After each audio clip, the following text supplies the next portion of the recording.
Hello everybody, and welcome back to not Fire Emblem 3 again. Today we're doing some FE4 tierings. So, quick note, today I won't be going over the substitutes. So, I have yet to do a normal substitute run that basically wasn't a Shannon or Shannon and Seliph solo. So, I won't be able to tier them. And so for anyone that doesn't know, Fire Emblem 4 is my favorite game in the series, but I'm not, like, exceptionally good at it or anything. So, we'll be doing Generation 1 and the actual children today. We won't be doing substitutes, as I already said. I don't know how well the audio balancing is going to be for this. I'm having some trouble getting it to work out. I think that should be a little bit better. But the music is extremely loud for me right now. Alright, so let's just start from the beginning. Sigurd. It's kind of tough to not put him straight into S tier. We'll see where he ends up in S tier, though. Noish and Alec are interesting units because they're very similar units, and the biggest problem is that Alec has Pursuit, Noish does not. But Noish has Critical and Alec does not. Pursuit is just a much better skill, though. Critical isn't bad, though. People really underrate Noish, or really like to. He's a very potent unit when he needs to be. And when he does trigger that crit, he'll devastate anything in front of him. Alright, don't tell me that you stopped working music. Anyway, I'm going to do this video anyway. Even if it is just me talking into my microphone for an hour. Alright, so Noish, I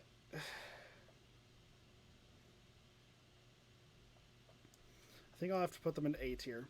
I could see an argument for B tier. Because they really aren't impressive by any means. Finn is going to be better than both of them. Beowulf is going to be better than both of them. You're going to have a lot of Cavaliers that are just better than both of them could ever dream to be for a solid chunk of the game. One boon that they do have is that they're available the entire time, from Prologue Turn 1 to Chapter 5 whenever you talk to Ida. They have zero availability issues, because they are 100% available. They are there as much as Sigurd. So, they do have some boons there. Arden isn't going straight into F tier, actually. He's going into E tier, which is the lowest tier you're going to see on here. He isn't very good.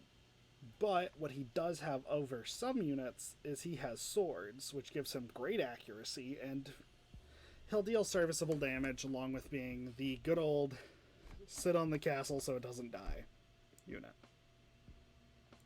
Not much else to him. He's pretty much just a joke unit that even the developers took a laugh at. Azal is a unit I personally know I underrate, because I would probably put him like bottom of C tier. But I'm pretty sure that he's more top of C tier, bottom of B, because he is a very solid unit. Once he promotes, he gets a horse, so he's light years better after that. And I'm going to try and... Because, okay, he one-rounds enemies in Prologue casually.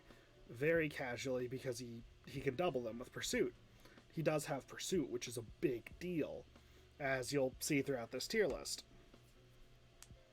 He hits for alright damage. He does magic damage, which is not very resisted in this game.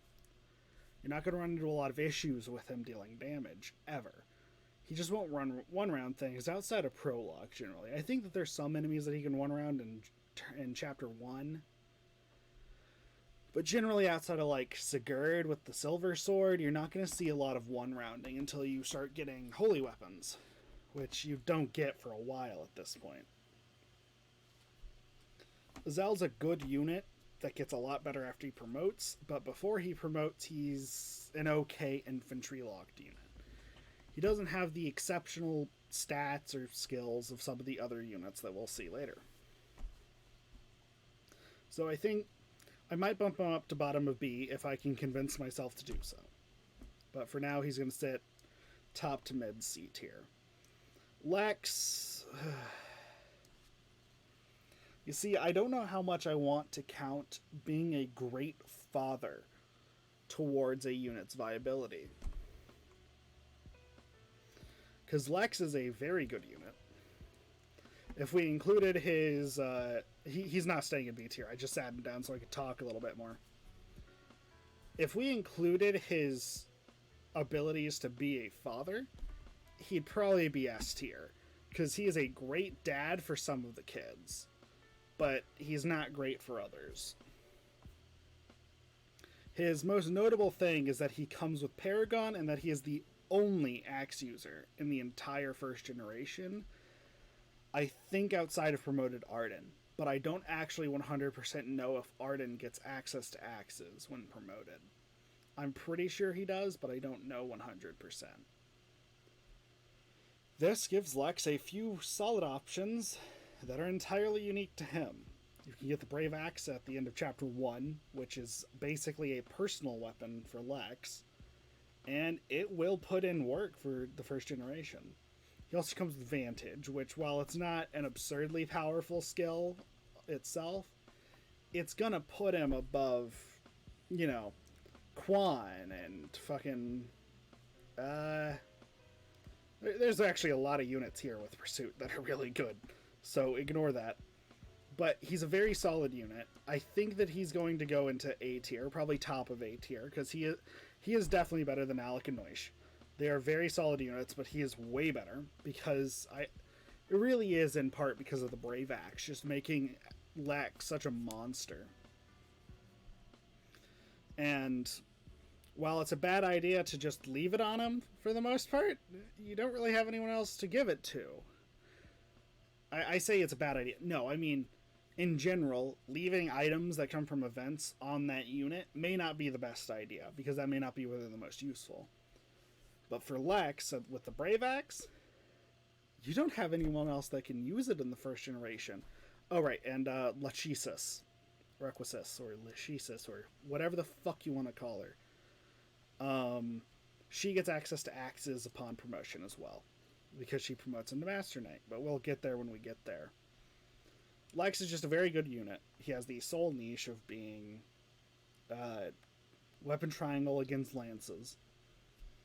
And he's generally going to have good growths, because, like, let me pull up his growths real quick. I don't know them off the top of my head, because I just kind of ignore them and play the game. So, he's got 90% HP, which is pretty standard for Holy Blood units. 40% strength, which is solid for this game. 20% in skill, speed, and luck. And then 50% defense, which is where he really shines. And then he's got good bases. So, really, the biggest thing about Lex is that his growths aren't like they aren't absurd. They're very good, though. Because he gets points in the stats where he needs them. And then he will probably be one of your first units to promote. Because of Paragon is such an absurdly powerful thing. Which also gives him a +4 to defense on promotion. He doesn't gain any strength, which sucks, to say the least. Yeah, and then he gets +3 defense. It's not +4 defense. It's +4 speed, I believe. And then +3 defense. So he's going to be a very good unit. He has A-rank axes, which doesn't really matter. Because, like, one sec. Let me pull up the list of weapons and genealogy.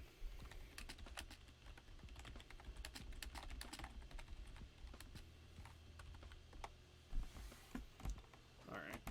I don't think there's really any, like, good A-rank axes other than the Silver Axe. Which I don't know when you can get a Silver Axe in genealogy. I don't think you can get it until fairly late. No, you can get in Chapter 3 of Gen 1, which is alright. So you can get him a solid 22 might weapon in Generation 1. that may as well be a perf with 70 hit, which isn't phenomenal, but it's better than some things in this game. Alright, enough talking about Lex. There's just a lot to go over with him. He's also got Paragon, makes him a phenomenal dad. He has near Holy Blood, also makes him a phenomenal dad, since that'll give strength and defense. Well, no, I think it's just defense to all of his kids, which is a great stat to have.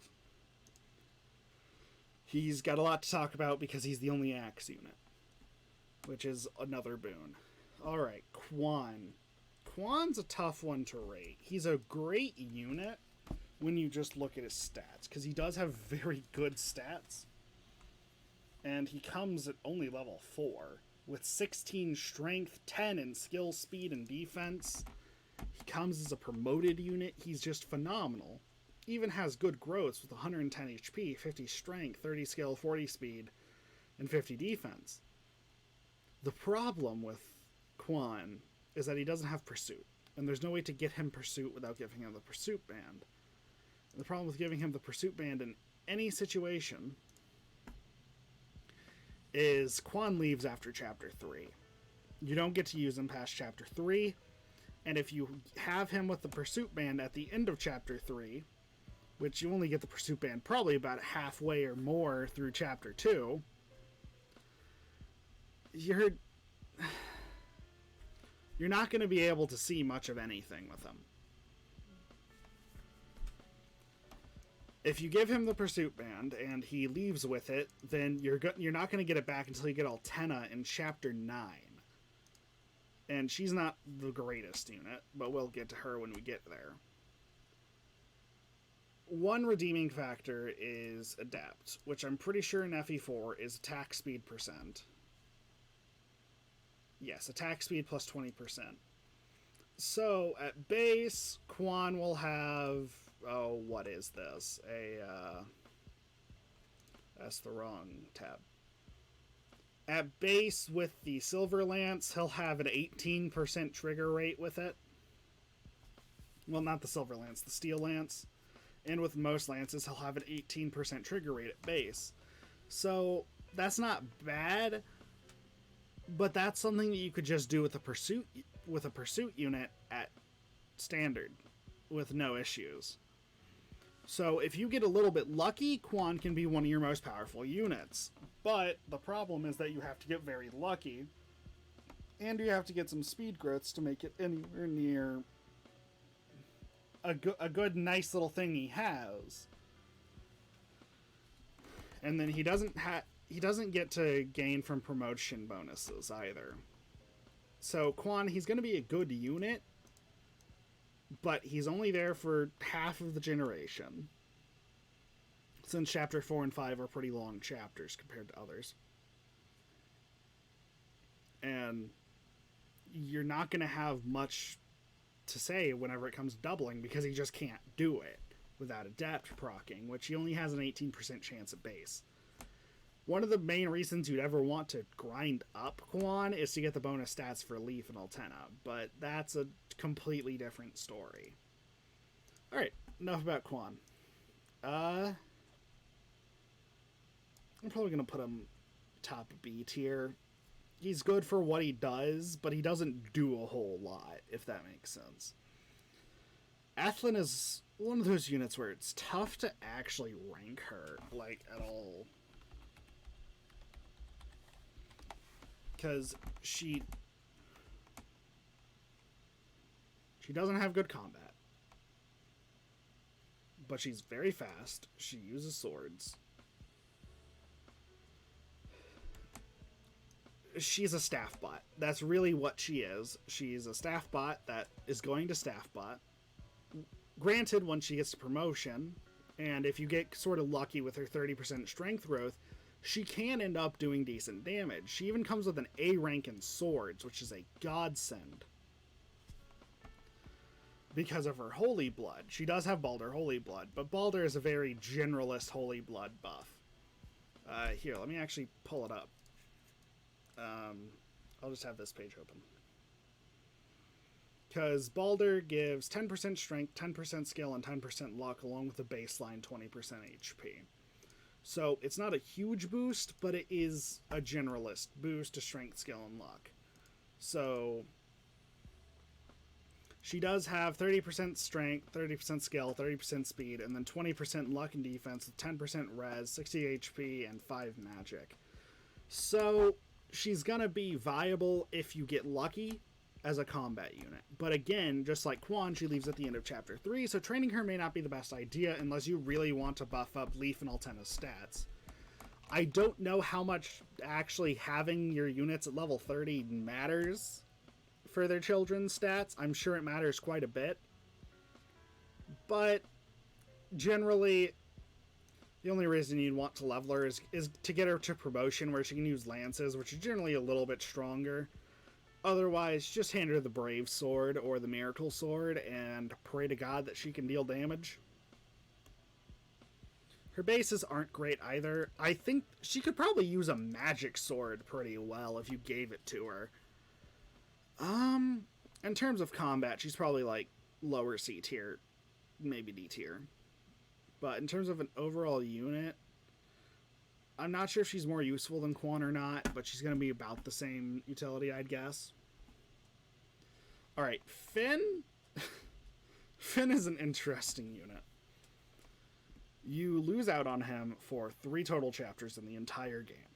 You lose out on him for chapters 4, 5, and 6, and then you get him for chapters 7 and up, and 3 and before, because he joins in like turn 3 of prologue. Let me pull up. So, because of this, Finn has a viability advantage over literally every other unit in the game. And he's got solid growths, okay bases. He has one opportunity to just increase his stats outright in Chapter 1 from Quan. And then he gets handed the Brave Lance, which he can use at base, which you can pass it around, but you might be better off leaving it with him. I would personally recommend just leaving it with him. Fee makes alright use of it, but she has other things she needs to do, and she'll be against a bunch of axe units that she'll want to be using swords against anyway in Chapter 6. And then giving him the Brave Lance helps him defend Leaf and Nana in Chapter 7. And overall, Finn's going to be a very good unit. I've made him work in every playthrough I've done for endgame. He's not going to be a monster. He's not going to be some, oh my god, he's so good unit. But he's got average growths across the board. He has a good promotion into Duke Knight. And he has Pursuit and Miracle. We haven't talked about that much, but he has Pursuit and Miracle, which are 2 amazing skills, and make him a very good unit. He's going to be really reliable. He'll be just as good as in Generation 1 as he is in Generation 2.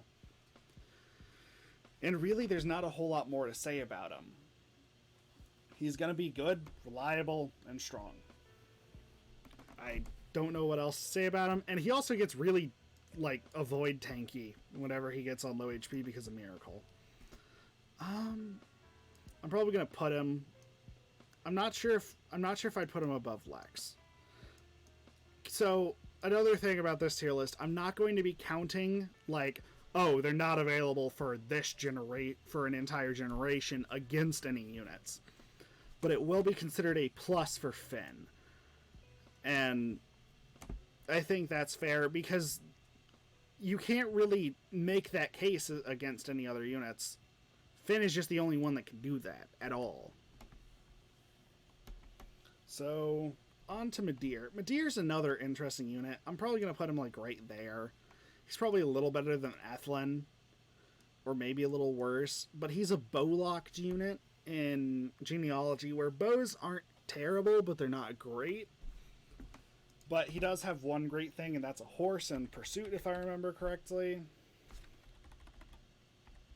It's been a few playthroughs since I've used Madeira, so I apologize. Yeah, he has Pursuit and Charge. He comes with B-rank bows, because that's just his class base. He's got decent growths across the board. They're actually pretty similar to Finn. And his bases are okay. He's not going to do a whole hell of a lot to wow you as far as damage comes, but he'll be reliable, and that's really something that you need in genealogy is reliability. That's why Finn, Lex, and Sigurd are so high up. Did I even talk about why Sigurd is so good? I don't think I need to, but I will in a minute. And I'll talk about him whenever I talk about Seliph. But Madeira, where did I put him? Yeah, here. Madeira is a really functional unit. He's not going to wow you at all.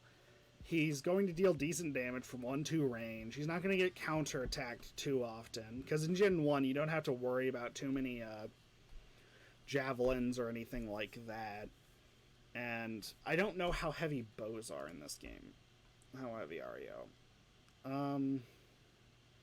Okay, they're fairly lightweight. Another thing that is a boon for both Madeira and we'll get to him in a minute, Jamka, this guy, is they can use the killer bow, which is one of the best weapons in the game. The killer bow is so absurd. It has 3 weight, 14 might, 100% hit in a game where most bows have 70% hit. And it's also got 3 weight in a game where most bows are 8 weight. And it grants critical. It's one of the most powerful weapons in the game, and it's only C rank, but that doesn't really matter. I don't think you ever get a unit that has C rank bows at any point. C rank in general is pretty rare in this game to see. But he can use the killer bow better than Jamka because he just has a mount. He'll be able to be in the fight more often. So I think between Quan and Ethlin is probably a fair place to put him. Okay, Dew is in a weird place. Because you can make an argument for him to both be F tier and S tier. And that's the problem with him. He's not a very good combat unit at all.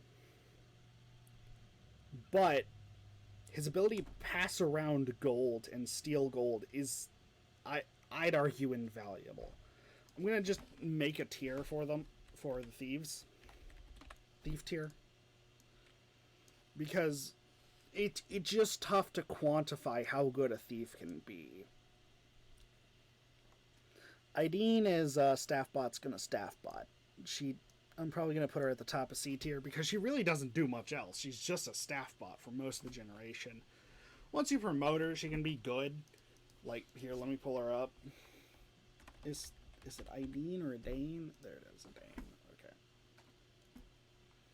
Because, like, her growths aren't very good. She's got a very solid luck growth and the 70% HP that seems to be pretty standard for non-Holy Blood units. And then once she promotes, she gets A rank staves and a C rank in every anima magic type. So she might be an okay combat unit once she promotes. The problem is getting her there, which you can do pretty easily with warp and rescue spam. But it doesn't really matter too much.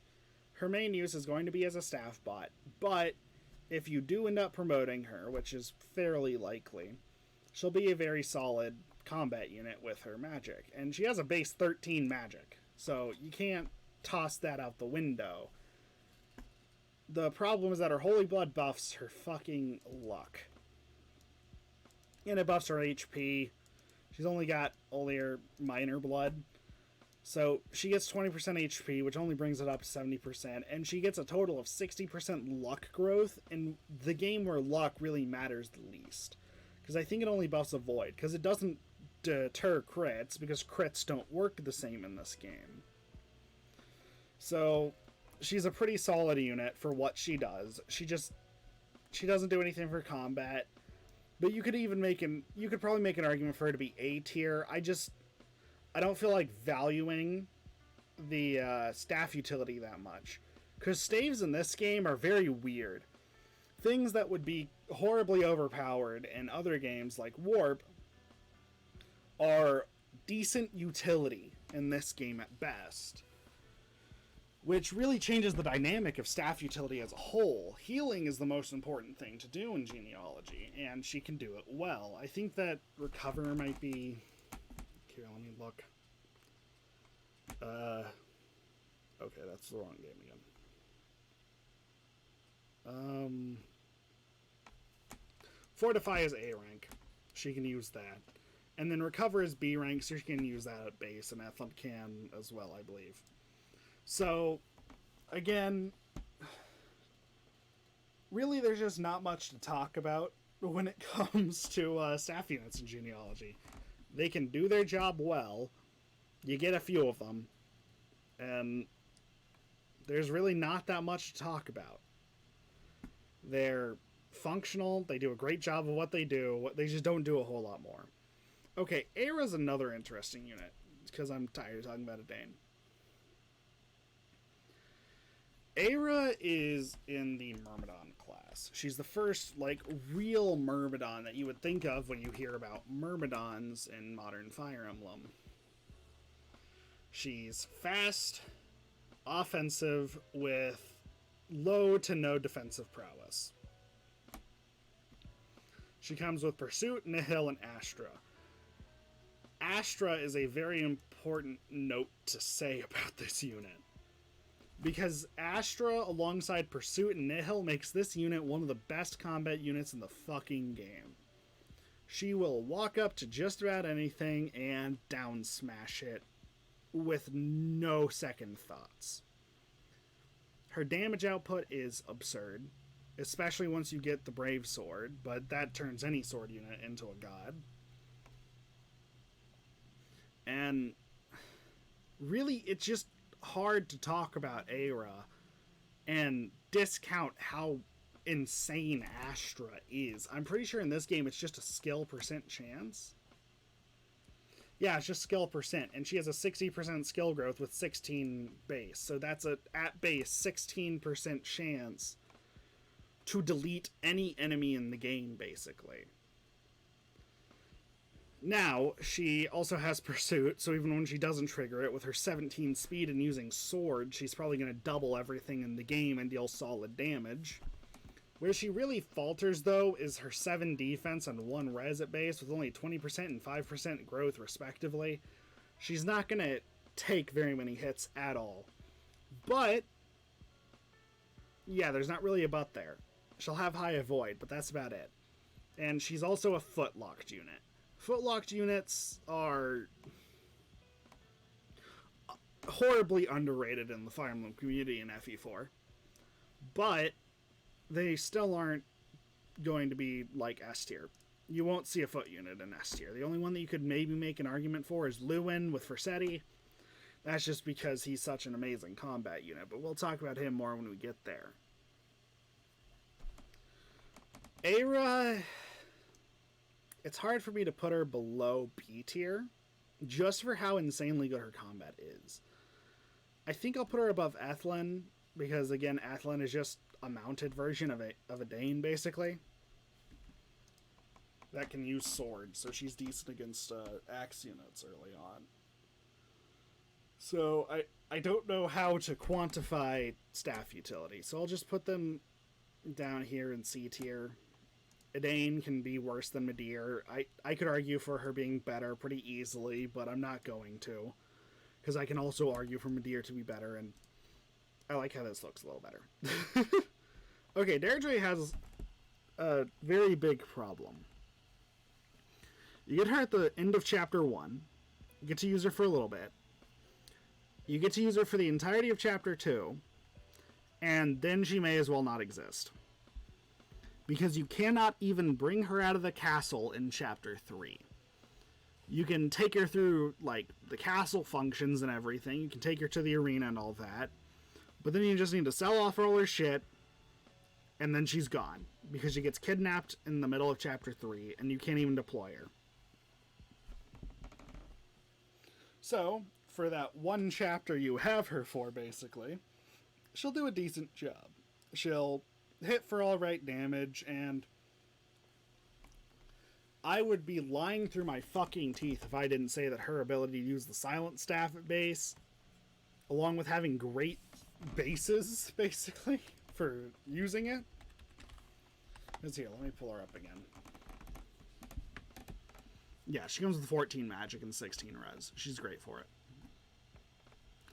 But I'd be fucking lying if I told you that she wasn't great with that silent staff. It's so useful for the short time you have access to it, especially against the dude with the sleep staff in chapter 2. He's tough to deal with without her.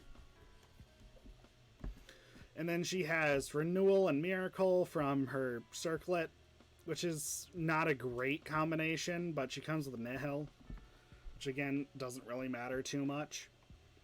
But she'll be fairly reliable on low HP for dodging. She'll be okay for dodging in general overall. And she'll hit hard with Aura, I guess. But really there's not much else to her. She's high magic, high res, okay HP. She's an anti-mage unit that you get for a chapter where you don't really deal with mages. Her biggest problem is that the main place where she is the most useful is against that sleep staff guy in chapter 2. The problem with that is the fucking ballista that you have to deal with. They will generally target her if she's in range because she's got such low defense. She only has 3 base and a 10% growth. It doesn't matter how much you've grown her. 99 times out of 100, she's gonna take fucking a million damage from them and die in one turn, because I don't think that she'll get into the 10 HP threshold that you need for Miracle to proc generally. But, oh, whoops. Generally she'll be okay. I'll put her in D for Deirdre. Jamka. Jamka is just Madeira, but off his horse and with better stats. I'll put him above the healers. Because really, there isn't a whole lot to talk about with him. I don't know if he has Pursuit. I think he does. Yeah, he has Pursuit. I don't know if that's a class skill or not, though. But he's got better stats than Madeira. Pretty much universally. He's almost always going to have better stats than Madeira, especially in strength with his 50% growth and 11 base. He has Pursuit, Adept, and Charge, so he'll generally hit a lot, especially with the Killer Bow, where he goes from having, a 6% trigger rate to an 11% trigger rate of Adept, and then plus 20. So he goes from having a fucking 26% to a 38%, not 38, to a 31% trigger rate, which is a notable enough difference, but it's not absurd. It's a 5-point difference. And then he'll have high damage base. He'll generally have high damage, and then with the Killer Bow, he'll have high enough skill with that 14 base. So he's a 14% chance to just double his attack, basically. Not even basically, that's literally how crits work in FE4, is they take your attack stat, double it, and then apply enemy defenses. So you're dealing way more than just the triple damage that you would usually see out of another game, out of any other Fire Emblem game from a crit. There's not a whole lot more to say about this unit. He's going to be okay. If you really want to use him, you can make him work pretty well. But he's bow locked, even when promoted, because he promotes into sniper. And then he's got worse stats. He's got, not worse stats, better stats than Madeira. He's got worse stats than the other sniper you get. Alright, Holland. He's slightly worse Era. There. Now, granted, I think that you could make a argument that he's slightly better Era. He joins in Chapter 2, whenever you beat the arena for the first time. He comes with Pursuit and Luna, both of which are great skills. Luna in this game is just skill percent chance to, is it just ignore? Yeah, skill percent chance to just completely ignore their defense. Which is a very good skill to have, especially on a unit with an 80% skill growth.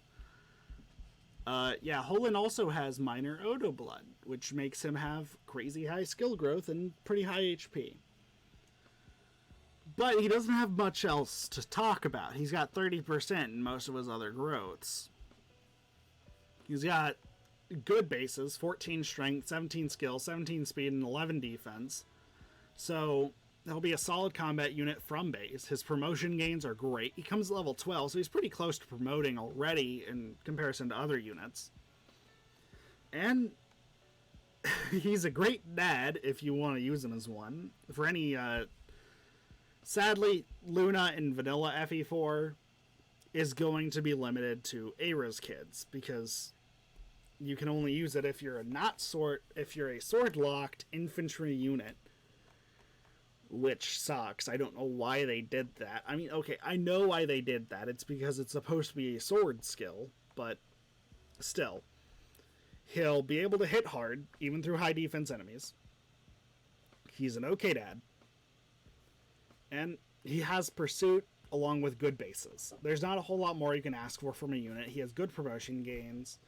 I've said all this before, but I'm reiterating it in one place. And he's just sort of a free unit. You can send Sigurd to the arena if you really don't feel like you can beat him normally. So not much else to say there. He's a good unit. Problem is he's footlocked. He doesn't even promote into a mounted unit like Aira. He's a very similar unit to Aira. He just doesn't do anything in as much of an extreme as she does. He's just more bloated with skill. Alright. Here's a unit that I'm going to have trouble ranking. Legisus. Dear God, Legisus, what the hell are you? She is not a very good unit, by any stretch of the imagination. By some standards. And by other standards, she is one of the best units in the series. I don't know if I would quite count her as equal to Leaf. I don't know if their promotion gains are the same. I think they are, but I don't know. Let me check.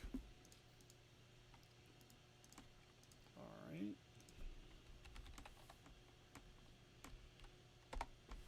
Because something that does need to be noted is her promotion. Which I don't know if it's the best in the series. Okay, no, it's not the best in the series, because Leaf has a better promotion. But she promotes into Master Knight, which is...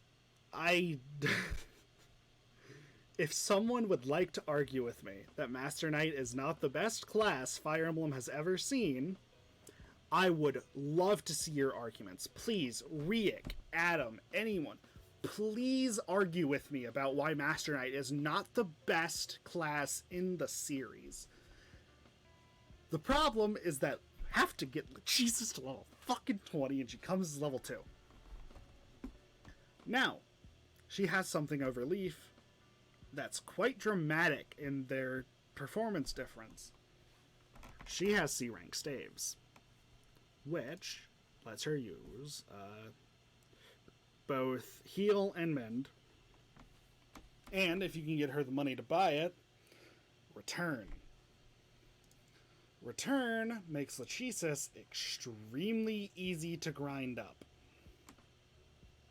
because something that I haven't talked too much about is conversations, since really they matter for Finn, Sword of Aira, since that gives her the Brave Sword, and she just gets to have it for free, and Legisus. Those are the units where conversations really matter. Legisus gets what? One sec. Let me pull up FE4's chapters real quick, like. So in chapter 2, she has a conversation with Beowulf that gives her +2 strength, +2 skill, and +1 defense, as well as 100 love points. That addition to her bases, which may as well just be increasing her bases by 2 in strength and skill and 1 in defense, They bring her up to a viable unit alongside the Miracle/Prayer Sword. I don't know what it would be. I don't know how y'all know it, but it's a 12 might weapon with 3 weight. It's a very solid weapon that grants the Miracle skill. Legisus, if you are willing to go out of your way to do it, is very easy to grind up to her promotion, or at least to a point where her 50% strength growth is going to start patching up her damage outputs for the arena. The problem with her is you have to be willing to do that, which isn't easy. I don't remember how much experience return gives. Okay, it gives 35 experience, which is pretty good. It gives 35 experience, which is a very solid amount. So that means you get 350 experience per repair. That's 3.5 levels per repair. So you can get her 7 levels with just her base gold off of return,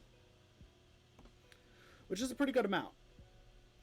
That's on average going to be like 3 points of strength and then not much else in the stats department. But that's damage output for her, which might be enough to get her through some of the arena that she wouldn't normally be able to get through. And if you can get her through the arena, you can repair or return more and grind her further. If you really want to grind her in Chapter 2, then you can have her, and I usually use Beowulf. Go to the home castle,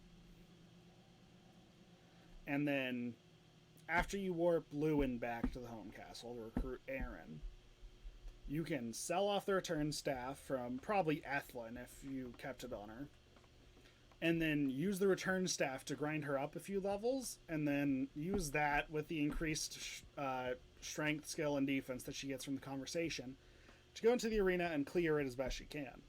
I don't think she's able to actually clear it properly. She's able to get close. And sadly, I don't think that, unless you're really using Do to the best of his ability, which you might be, I'm not one to judge, then you might be able to get her the Paragon Band, which will, for Chapter 3, make her way faster to grind. That's 70 experience per use of the return staff.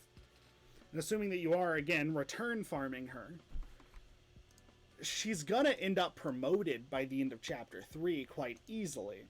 And that means that you have a fucking Master Knight for Chapters 4 and 5. Once she becomes a Master Knight, she's probably going to be your best unit. I don't know if she's going... She might be outperformed in combat by, like, Aira, Lewin, and Sigurd, but I don't know. I can't guarantee that. With her if her 50% strength growth decides to bless you a little bit, she might hit harder. I don't know what the Master Knight class caps are. I think they're like 27 across the board. Yeah. 27 strength, 22 magic, 27 skill, 27 speed, 30 luck, 27 defense, 22 res. So if she ends up capping even just strength, along with the massive +7 to magic, speed, and +3 res with +4 skill, she's going to be a force to be fucking reckoned with. Overall, her growths are really shit, though, so just keep that in mind. She's a very 0 to hero unit that is 0 to hero in 1 stat.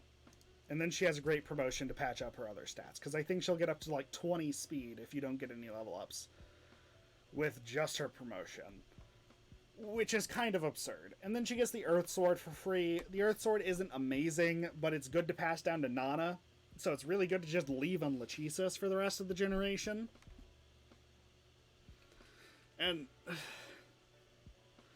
I don't know what else to say other than that. You have to put in a lot of effort to make her really, really good within a reasonable amount of time. If you are willing to do that, to have her promoted by halfway through Chapter 3, basically, then she could be as high as A tier. But if you're not willing to do that, then she's just a much worse version of all of these other staff bots. So I'm going to put her in C, just below Holland. Because I don't know how else to rank her, honestly. She's a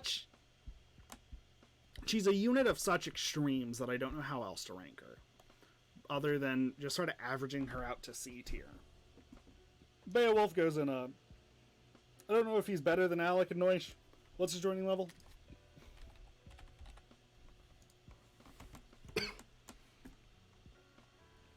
He joins level 9 with decent stats for level 9. He's got decent growths. Comes with Pursuit and Charge. I'd say he's better than Noish, worse than Alec, maybe. I don't know. He's somewhere in there. These three are all very comparable units. There's really not a whole lot I can say about Beowulf. Except that he is a phenomenal dad for specifically Legisus' kids. If you make him the father of Diarmuid and Nana, they're going to turn out amazing. So, I'm going to sort of just skip over him, I guess. Alright, Lewin. Now we're on to another interesting unit. I'm going to put Lewin at the top of B tier. Lewin and Aira are a very interesting pair of units. The problem is that Lewin says to Aira, anything you can do, I can do for SETI.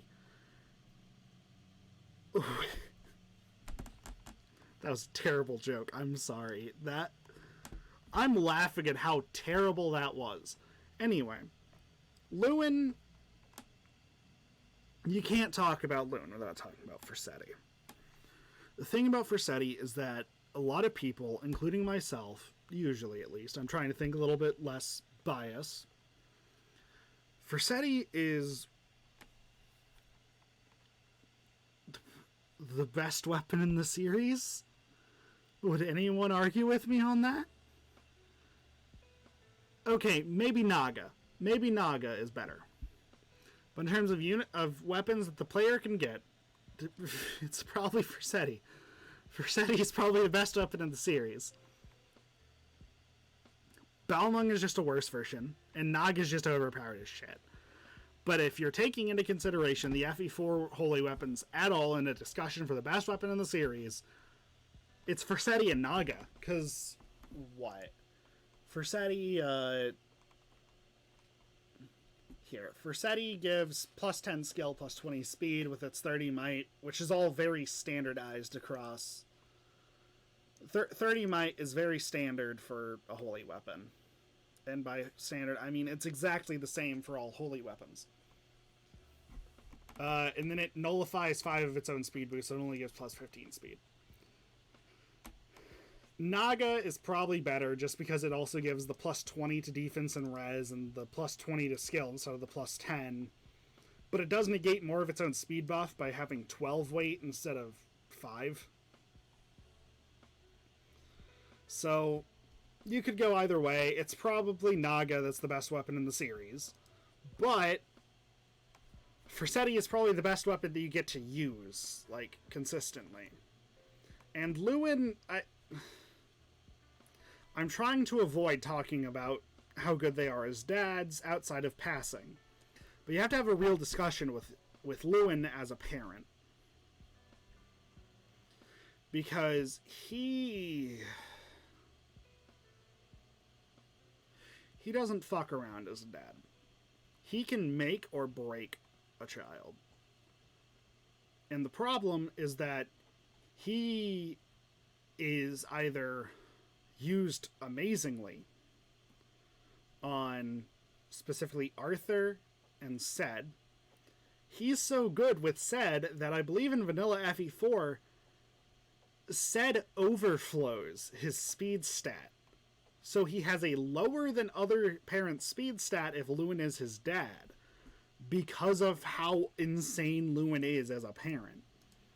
And then Arthur, who I would say is by far the best option for Lewin to, sire. He makes Arthur in one of your best units by passing down Forseti and just giving him fucking Holy Blood. The problem is that for Arthur, you do kind of need to pass down the Pursuit band for him to be at his full potential.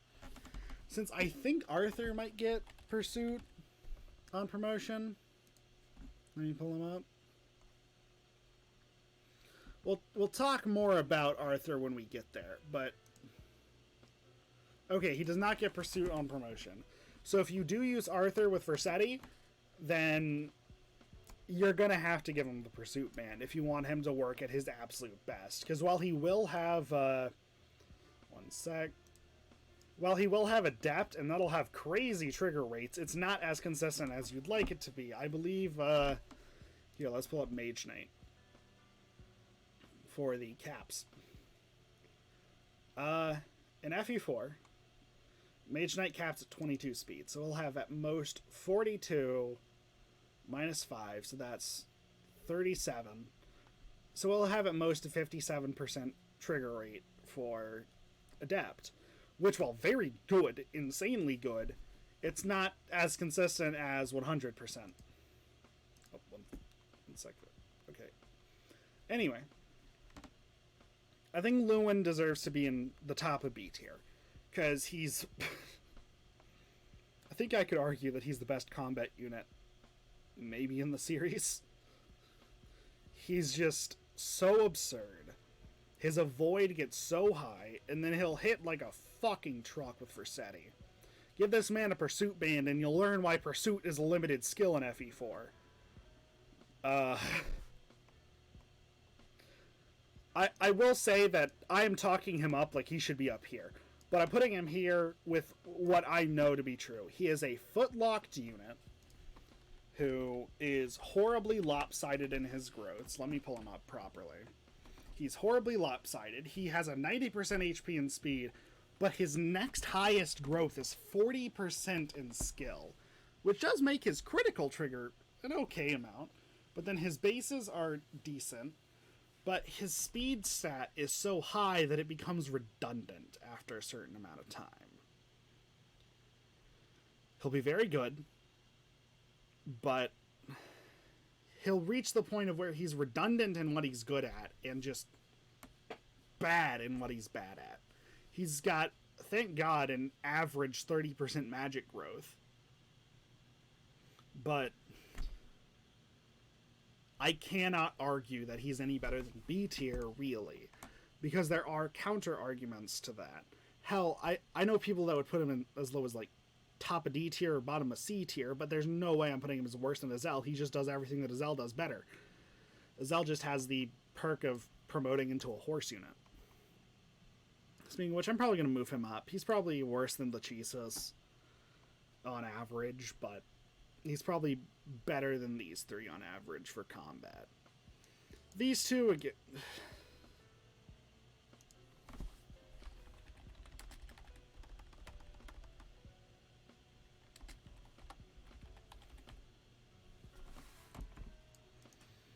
I'm going to take them out of the tier list. Basically, units like this, where it's kind of hard to quantify their value, they're going to end up probably in C or B tier just on average, because there's arguments that, oh, they're fucking D tier, and oh, they're fucking S tier. Sylvia is probably the same thing.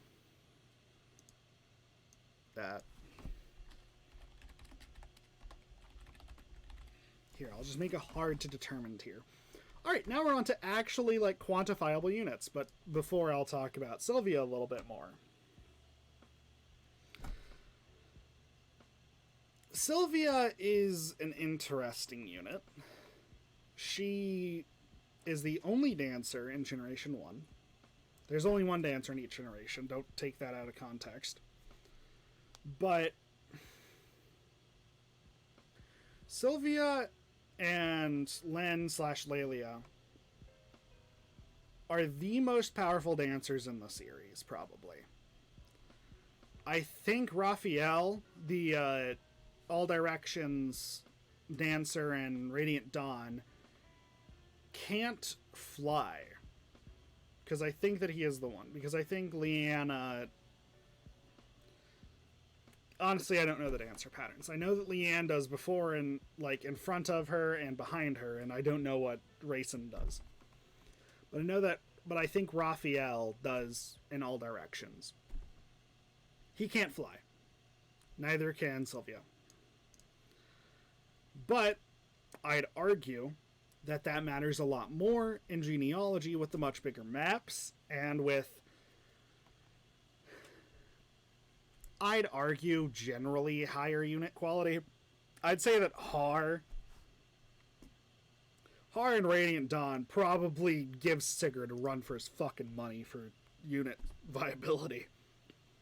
But overall, movement matters a lot more in FE4 than it does in Radiant Dawn, I'd say.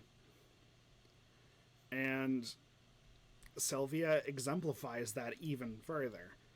And again, I could see a case for her being like D tier or S tier.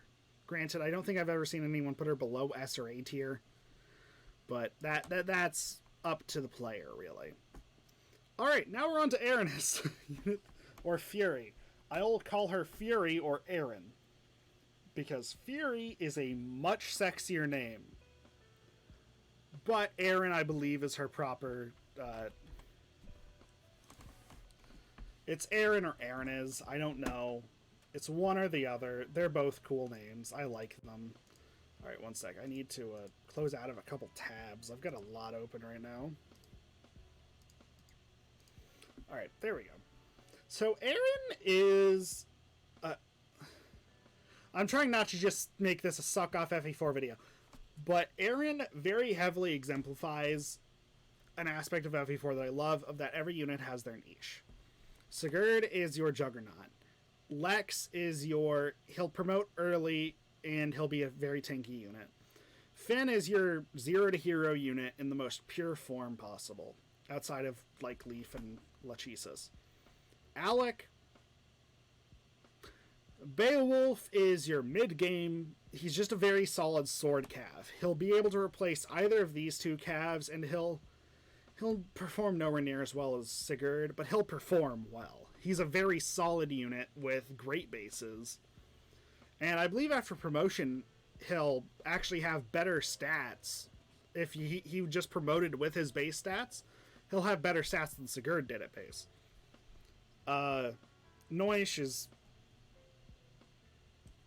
Lewin is your... oh fuck, this is a bad situation for SETI button. Quan, he's kind of hard to put down a niche on.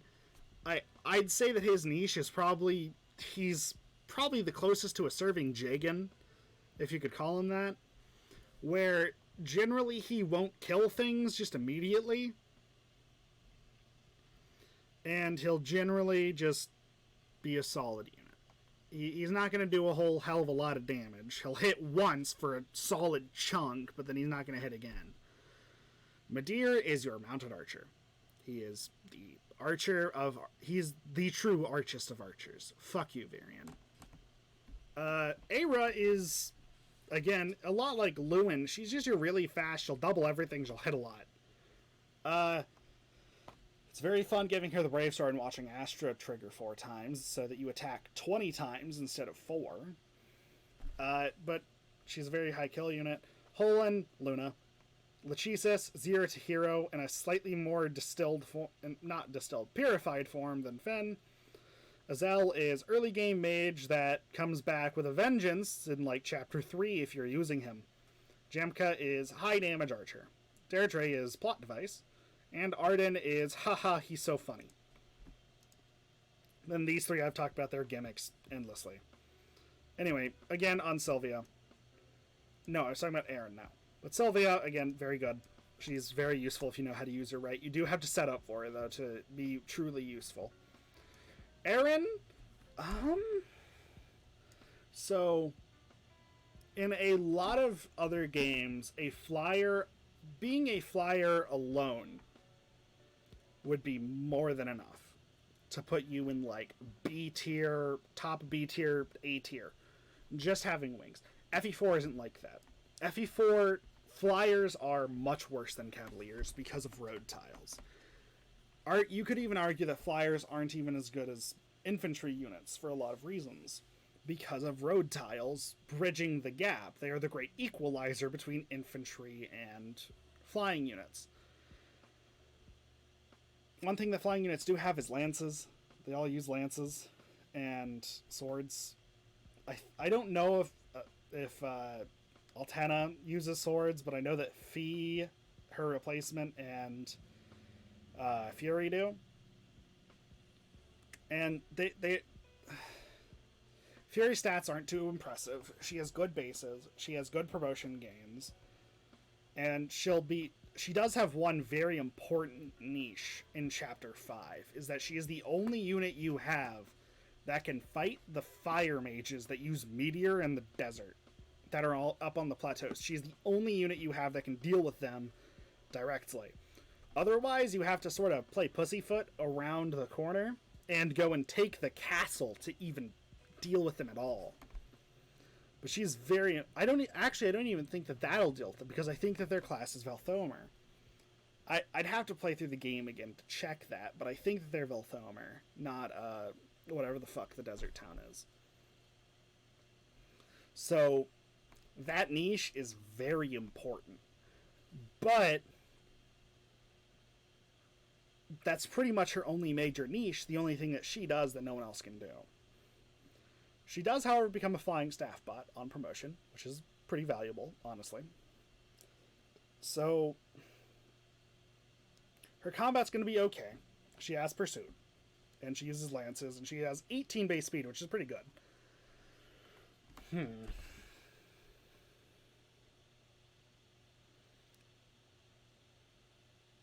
I think I'm going to put her here, looking at her promotion gains. She gets 7 strength on promotion, which is a very solid amount. And let me look at the fucking... one sec. I actually closed the weapons tab. Let me compare the Slim Lance real quick. So the Slim Lance has about the same might as a Slim Lance is just a better Iron Lance in this game. So she can use all but the Silver Lance, basically. So if you give her a Steel Lance at her base values, she will have 6 attack speed, which sounds like, oh god, that's off. No, that's very solid in this game, because a lot of enemies use very heavy weapons that they don't have the speed to make up for, except for bosses. Bosses generally use pretty light weapons or have the speed to make up for it. So she'll have 6 attack speed with 16 might,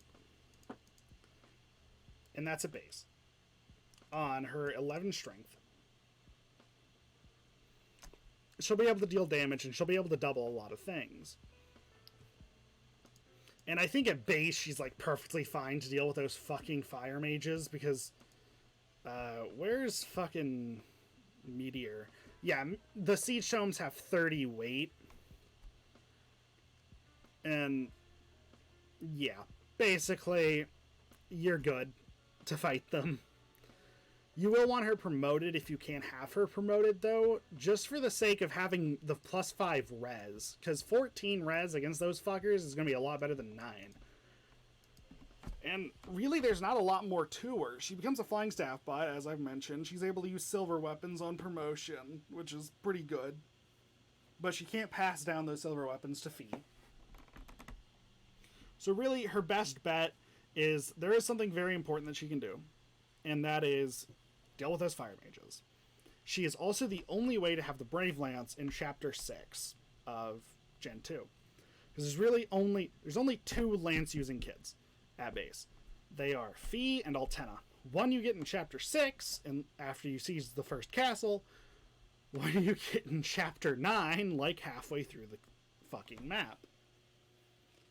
So, really what you do with Fee is... Not Fee. Erin... A lot of her value is in that she gives birth to Fee. But she has decent move at base. And she'll be a good unit. Just use her. Use her for her one thing, and then you can probably ignore her for the rest of the generation. She's also a guaranteed lover for Lewin if you want her to be.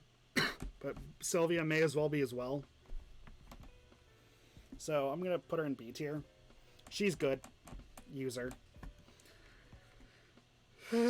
Tale 2, my girl. I wish she was better. I'm going to tell you right now, Tale 2 goes straight into, like, D tier. She is not very good. Her big gimmick is that she has fucking wrath. And then she uses thunder magic, which is all pretty okay. It's very heavy, I believe. Let me actually look at it. Is thunder magic heavier than... No, thunder magic is the mid tier weight magic. So really, she's going to be an okay combat unit if you can train her up, but she is tough to train up a lot of the time. There are some very good, like, points where you can get good shit. Alright, sorry, I had to check something. There are a couple points where you can get her some decent experience, actually, and she comes with fucking Thoron. Thoron is a godsend. Because it is a 20 might tome. Yeah, 20 might tome with 70 hit, and then she has Wrath. Her bases are... She has great base skill, 15, so she's not missing anything, but her other base stats are really bad. She only comes at level 3, but she comes at the end of fucking chapter 3. So she comes well past halfway into the first generation. And you really don't have a lot of time to train her up.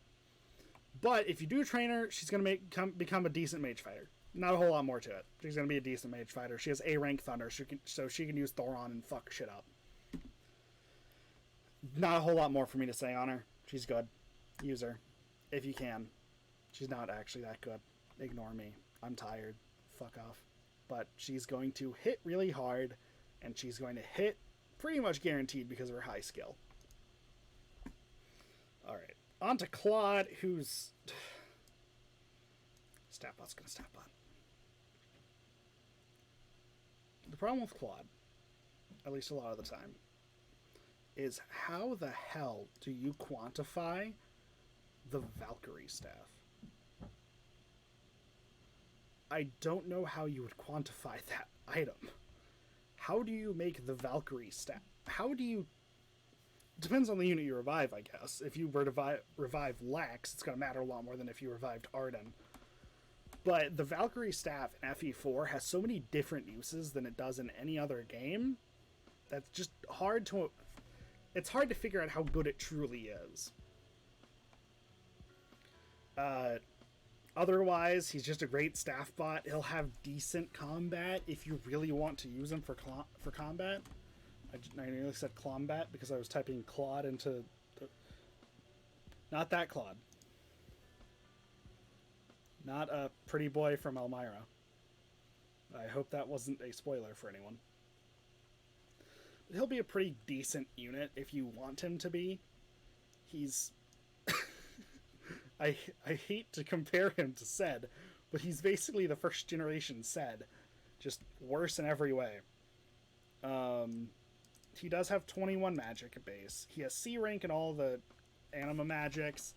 So if you really want to use him, you can. You'll just need to get him a C rank tome, which shouldn't be too difficult because you could just sell him Azal's like basic fire tome, which shouldn't be too difficult. Because I think by then you can have an L fire for him. And he'll do work if you want him to. He'll be a good anti-mage. I doubt that he's a good enough anti-mage to help deal with fucking Raptor.